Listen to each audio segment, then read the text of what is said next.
Okay, so welcome back for the series of practicing English for myself. Actually, this morning I've read the comment about my speaking video uh, uh, uh, about my speaking videos, and I think that it is really meaningful.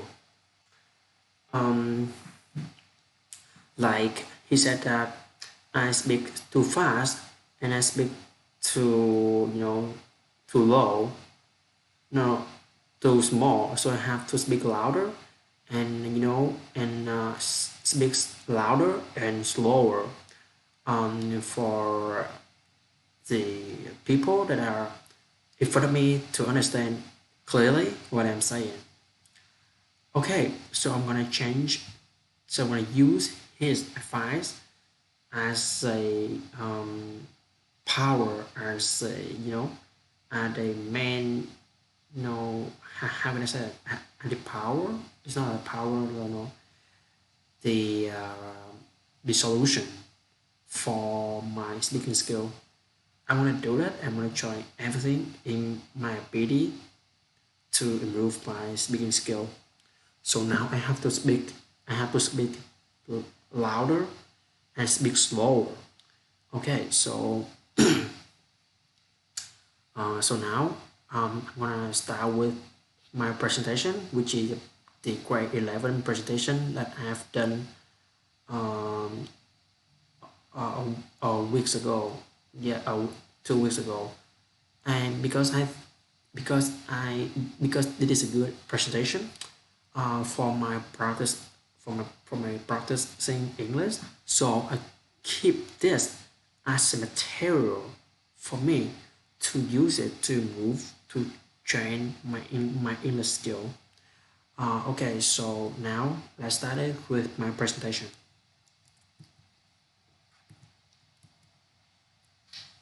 Hey, that's pretty good. Let me. Okay, good. Okay, so I'm gonna cite it as so I'm gonna use this as a real presentation. Okay, let's go. So hey guys, welcome to my presentation today. And in this presentation, I'm gonna talk about the Bolshevik Revolution. What is the Bolshevik Revolution? The Russian Revolution of 1917 was one of the most explosive political events of the 20th century. The violent revolution marked the end of the Romanov dynasty and centuries of Russian imperial rule. During the Russian Revolution, the Bolsheviks, led by leftist revolutionary Vladimir Lenin, seized power and destroyed the tradition of Tsarist rule. Vladimir Lenin. Vladimir Lenin, also called Vladimir Ilyich Lenin, he was born on April 22, 1870 in Simbirsk, Russia, and died in Geneva and died in January 21st and died in January 21st in 1924 in Gorky. He was the founder of the Russian Communist Party Bolsheviks, inspired and leader of the Bolshevik Revolution in 1917, and the architect, builder, and first head of the Soviet state till 1964. He was the founder of the organization known as Comintern, Communist International, and the posthumous source of Leninism. The doctrine codified and controlled with Karl Marx works by Lenin's successor from Marxism-Leninism, which became the communist worldview.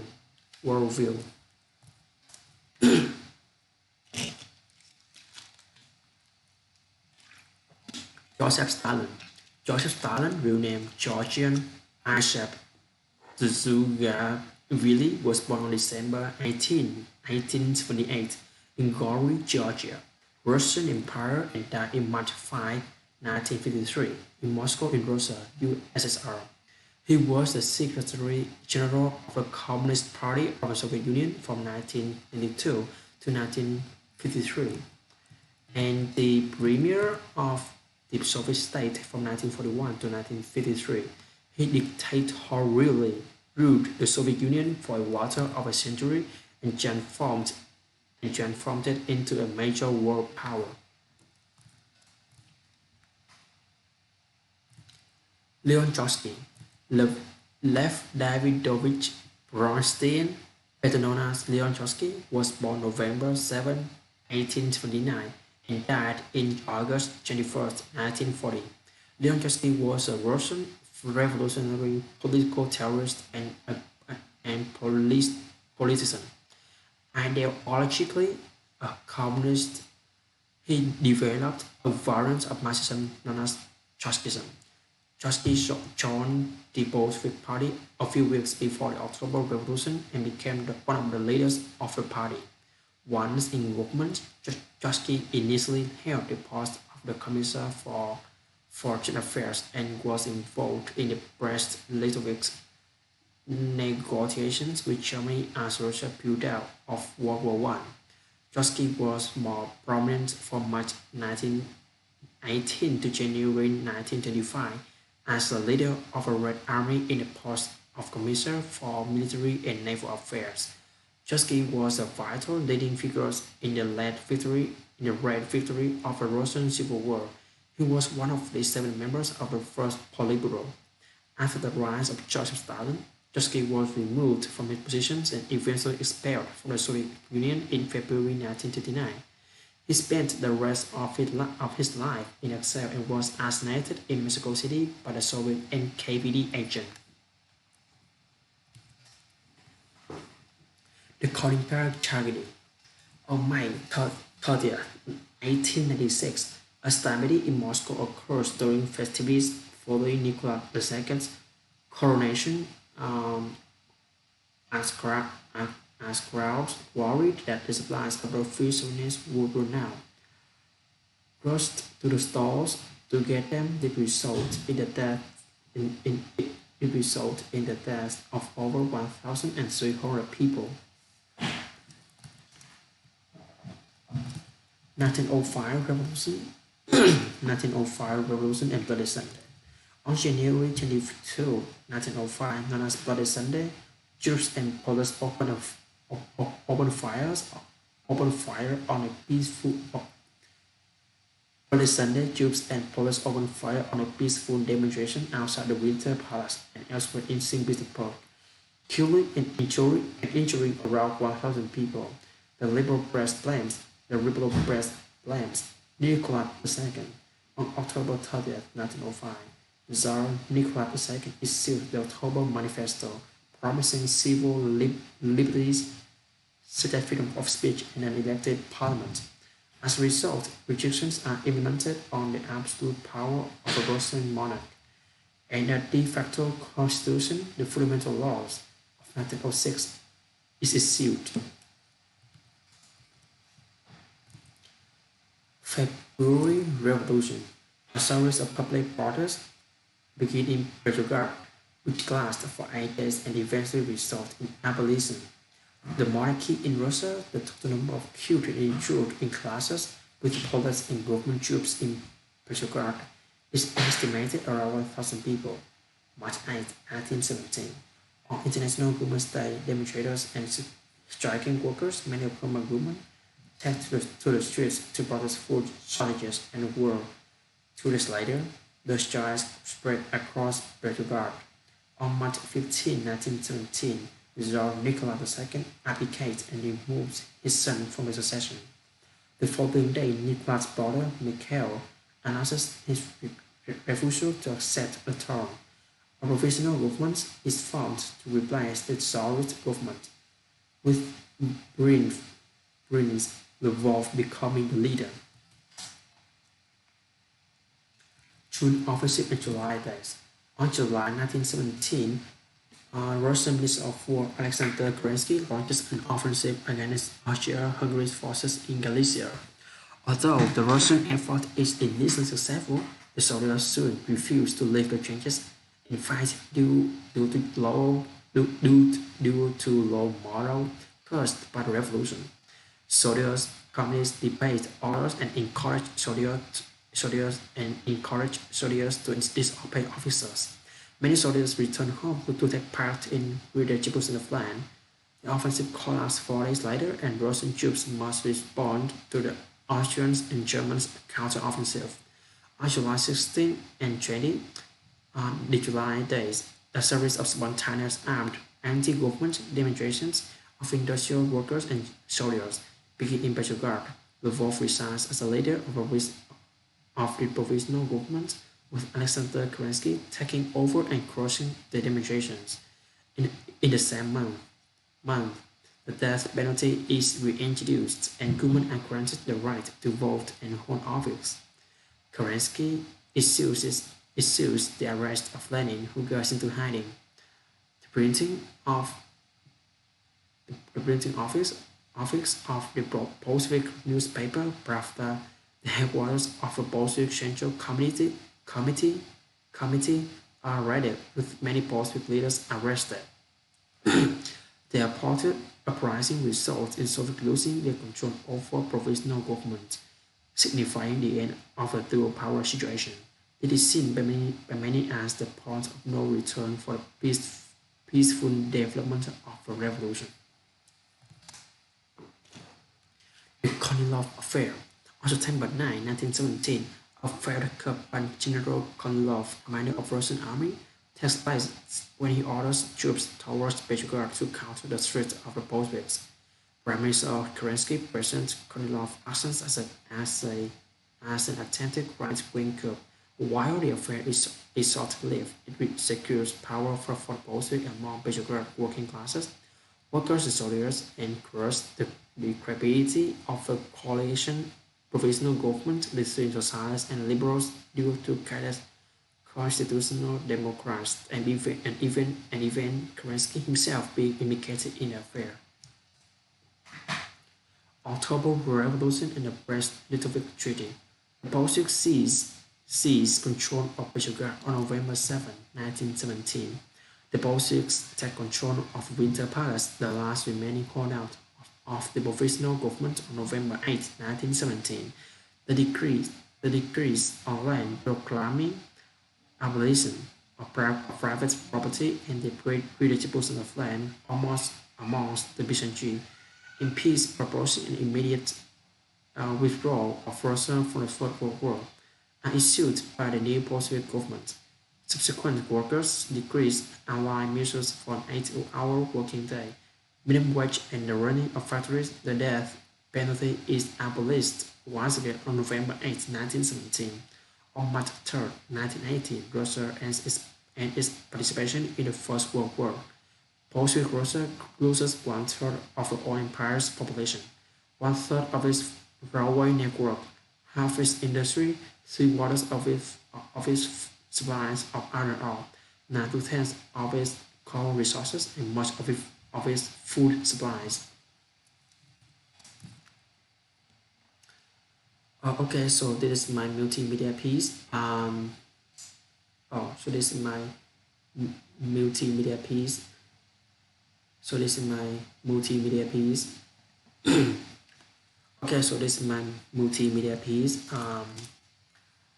This is a very great video, which is it sum up all of the events in the Russian Revolution. And because it's really small, so I'm gonna make it bigger for you guys to see it.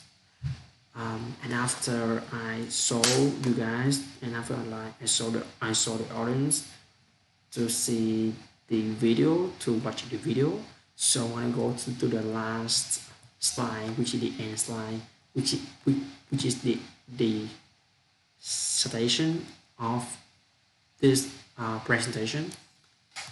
Okay, so it's a bit cool thing that I've done this presentation. So just turn it off. Now I'm gonna move to, and now I'm gonna move to, you know what? The paper, you know what paper, right?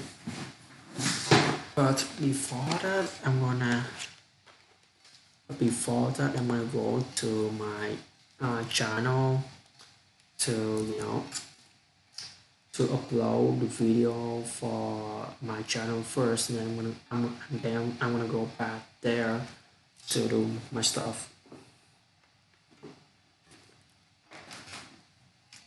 So now I'm gonna go here, I'm gonna go here, I'm gonna wait a sec.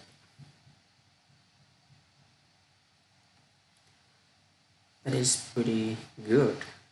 So I'm gonna go here. So that is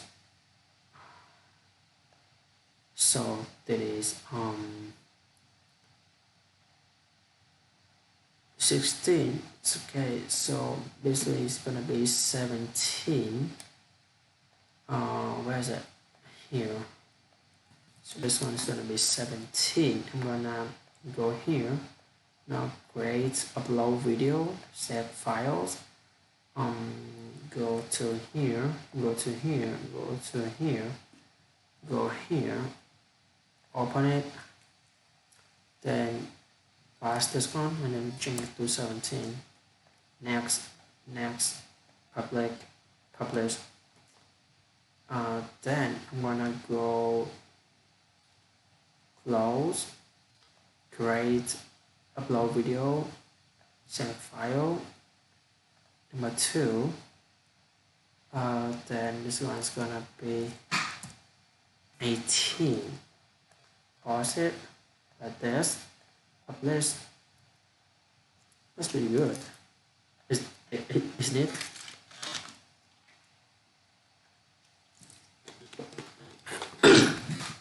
So I have 2 more times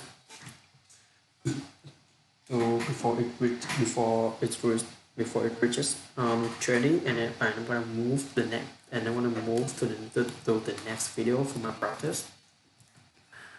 Okay, so I'm gonna minimize this one. So I'm gonna minimize this window, yeah, and then I'm gonna use my binder to open the grade 10 presentation. I'm grade 11 now, but when I was in grade 10, I found that it was a good presentation because it was about the global warming, the climate change, and I think it is really good stuff for me to practice speaking English. So I just took it and I saved it as a material for my speaking skill, for the improving of my speaking skill. That's a really good stuff, but just this some tomatoes. That's good.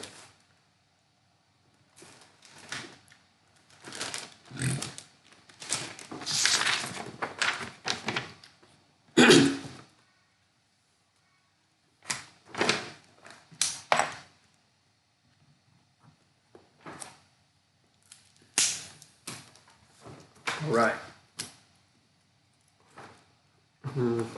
So I started.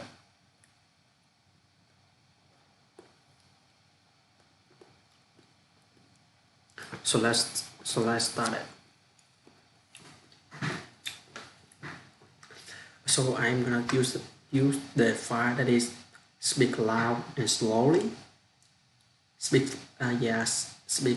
louder and slowly as a material for me to improve my speaking skill. I'm gonna apply it to this presentation paper in the grade 10 presentation paper. Okay, so let's start it. God created for us a beautiful place to live. However, by the time the beautiful place was destroyed by our actions, Albert Einstein said that look deep into nature and then you understand everything better. Our planet is in trouble pretty much everywhere you look today. You will hear or see something reminding you that our planet's health is failing. If our planet was a person, it would be about time to buy the burial plot and write out the last will and testament. Ask everyone at As everyone knows, mm, as everyone knows, we throw away million tons of garbage a day.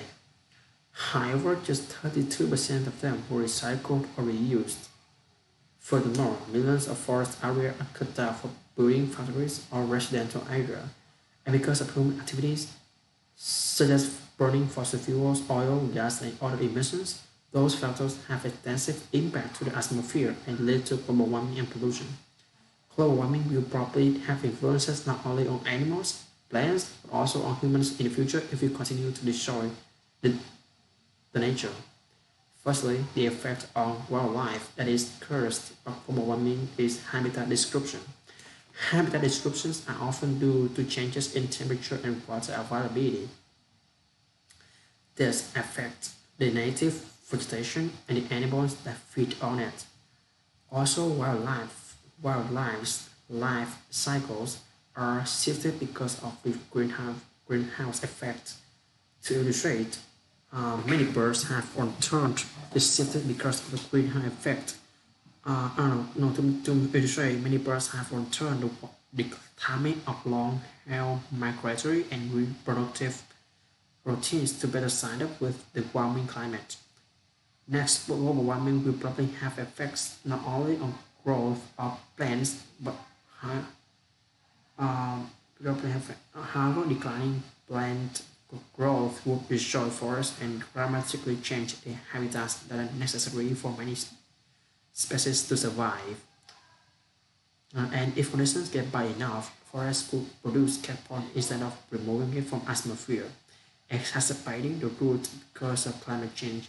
Finally, greenhouse effects alters the quality and the quantity of the water. Drinking water, irrigation, power plants affected by the erratic rainfall and increased evaporation.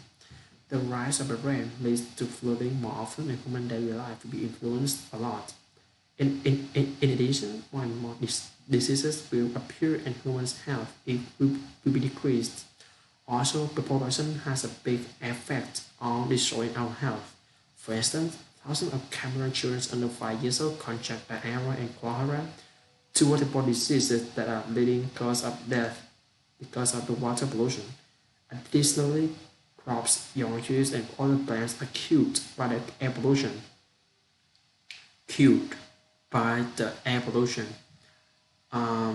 Also, 4,000 people were killed in London in 1952 because of this pollution, and this is one of the terrible events in England. Faced with the concern, what is Canadian government in particular and elsewhere in general doing to cope with this problem? The Prime Minister Justin Trudeau announced that there will be a federal system in place in Ontario, New Brunswick, Manitoba, and Saskatchewan in 2019. Households will receive a climate action incentive which will give most families more than they pay under the new system.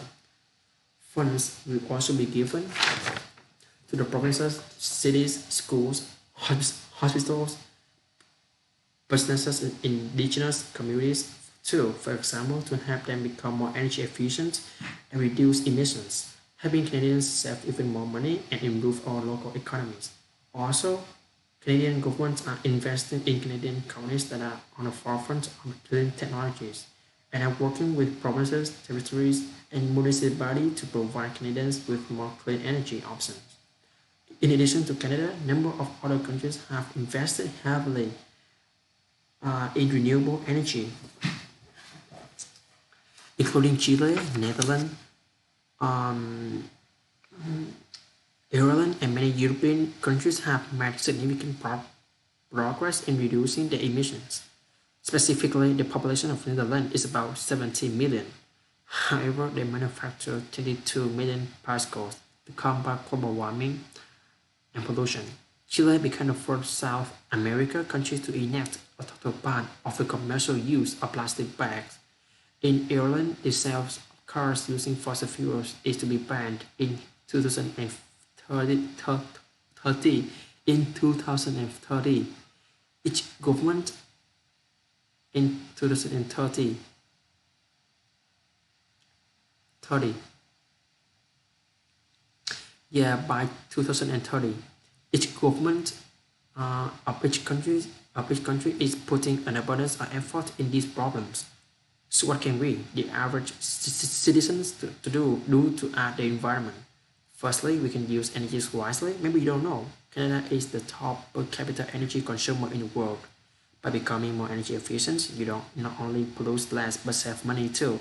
And the second one is green your commute. You can do that by taking public transit, ride a bike, or advocate for bike lanes in your community, etc. Third, you can focus on life, simple visuals, spending time in nature, being with loved one, making a difference to others, uh, provides more purpose, belonging and happiness than buying and consuming. Sharing, making, fixing, upcycling, repurposing, and composting are all good places to start. And you know what? There are lots of groups in Canada, such as Greenpeace, Living Oceans Society, the Suzuki Foundation, Green Party of Canada, and lots more exist in Canada, which is trying to save life in particular and the earth in general. They propagate and mobilize people with short slogans like caring for Earth is not a hippie thing. It is a survival thing. Our environment is life. Pollution is death. Furthermore, they do creative works which related to the environment, such as planting trees, scavenging, etc., with aim of achieving their goals. Their goals. Their goals with aim of with aim of with aim of with aim of achieving their goals. Okay, make it bigger for now, right? Right, that's really good for now. Okay, I think that I feel pretty proud of myself and really confident that I've done and I speak slowly and I decrease my speed as low as I can in order to fit with the reality. Like if I speak too fast, so the so the people or my friend cannot, so the teachers or my friends cannot hear me clearly. If I speak too slow, it's really boring. It is really boring. It is really boring. So I have it is really bored. So I have to keep my speed at the normal at the original at the original one. Like it's not too fast, but it's not too slow. So I'm gonna keep it like this. So there's a really good places to start, and I'm gonna speak louder, speak louder and slower in order to make in order to help me make sense of what I am saying. And again, I am really thank you and I'm really appreciate for the guy. I think that he is an Indian guy, right? I'm not sure about that. Uh, you know, he comments about my video that he said that I have to slow down for my speed and speak louder. I'm really appreciative about that. Like when I study in school, actually I'm from Vietnamese, but I come to Canada for studying abroad. And at that time, you know what? I feel really nervous, anxiety, nervous and anxiety, like nervous, nervous. Yeah, I feel really nervous and anxiety. Like uh, my speaking skill, my English skills is not good.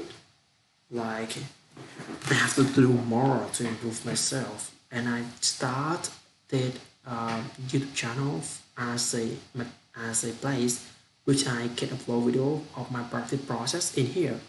I don't need like or I don't want to earn money to the YouTube channel because this is channel that I've created for my study purpose.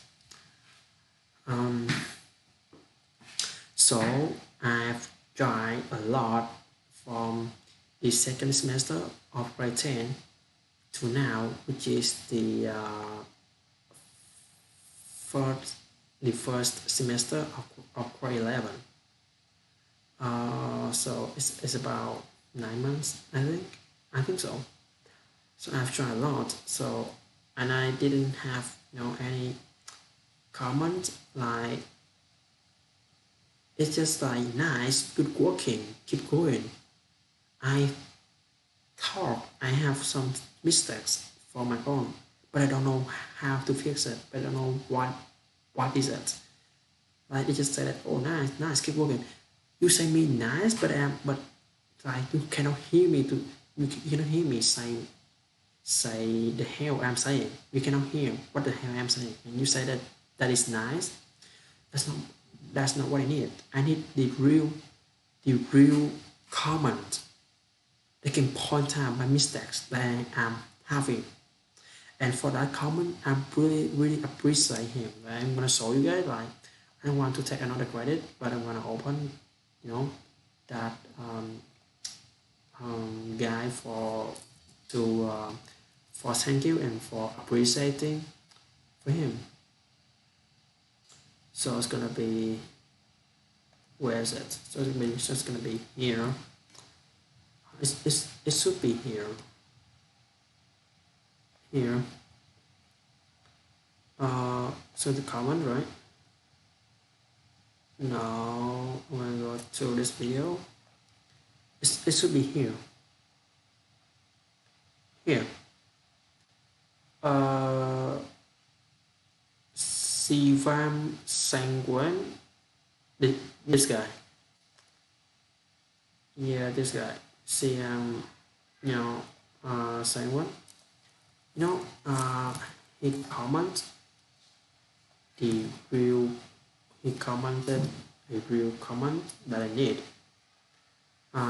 for my improving of speaking skill, for my improving of speaking. So that's why I have to listen to him. I have to try more. I have to speak slower, speak louder, and that's good. In order to improve my skill, in order to enhance my speaking skill, to enhance my range of vocabulary, to make my speaking more fluency, and I can speak like a native speaker. I don't think that's a good stuff to do it. He said that I should go to the internet and search for the video which is about the native.